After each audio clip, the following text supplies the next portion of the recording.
25% of adult men and 50% of adult women at some point in their adult lives. So what should you do if you suffer from acne? Dermatologist Dr. Joel Cohen from About Skin Dermatology is here now with more. And Dr. Cohen, thanks for being here. Now, what causes acne? Really, acne is caused by three factors: genetics, hormones, and stress. And we see different grades of acne. Unfortunately, most people fall into the mild category. But acne is really clogging of the follicle, and then we have bacteria that really overgrow underneath that area, and then we have a gland that secretes oil that seems to back up as well. And that interplay causes everything from a comedone, a blackhead, to a cyst that can be disfiguring and even cause scarring. And we heard some quick statistics, and this is more common for adults than most people think.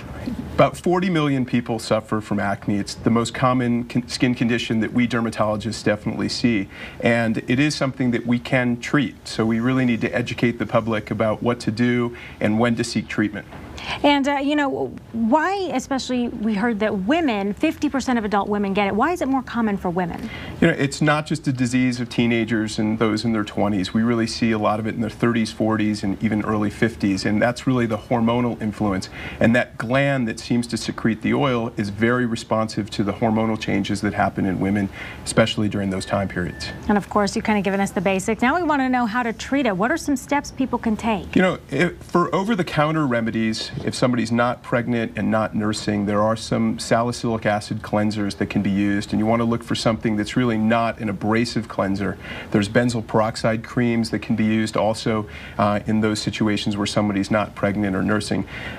There are many different cleansers and creams that say on them non-comedogenic or oil-free or something that doesn't promote acne, and those are good things to use, especially if you're dry or irritated from those types of products. But as people progress from more mild to moderate acne and they start to get pimples that are more visible or cysts, then they really should seek a dermatologist, because there's a tremendous amount of anxiety, depression, and low self-esteem in many studies that are associated with having acne, and that type of acne is what leads to scarring. And acne scarring can now be treated with many different types of lasers, but we just really don't want it to get to that point.